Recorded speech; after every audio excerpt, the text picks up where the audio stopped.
The maze of stone buildings in the old Medina of Idlib. You need to grow up here to know your way around. And the Free Syrian Army in Idlib are sons of this city. This is where they played as children. And this is where, as men, they may die.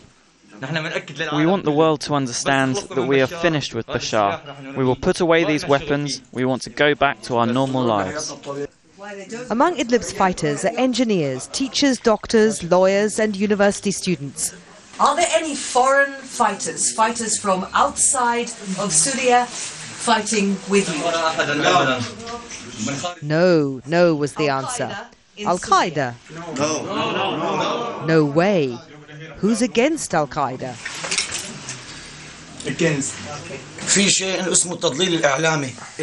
The Syrian media is misleading the world, trying to present us as murderous armed gangs and terrorists. We're not.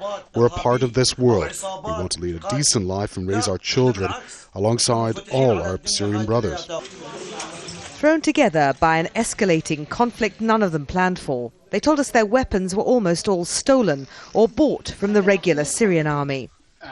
Most had done military service, some had defected from the army, none had any experience beyond that.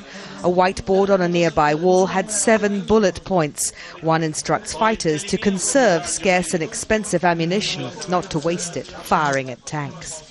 Instead, they're heading down familiar improvised paths. We videoed homemade bombs, while activists videoed a Free Army fighter laying an IED at a road junction.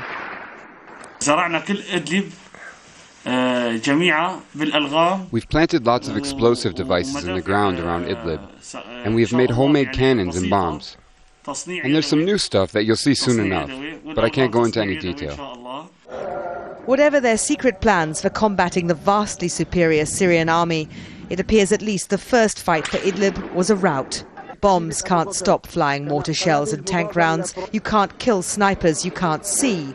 The Free Syrian Army took many casualties. Idlib's civilians, many more. Part of the pain of this revolution is that it's pitting school friend against neighbour.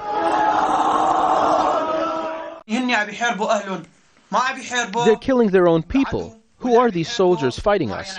They're also sons of Idlib and its villages. We ask them to defect and join us. They tell us, despite the overt religious observance among the fighters, that Idlib's 1,000-strong Christian minority has nothing to fear from the revolution. The Syrian regime is forcing the separation of religions. We are well-educated people and there is no way the regime can drive a wedge between us. And fighters say they don't fear for themselves, but for the regime's track record of collective punishment.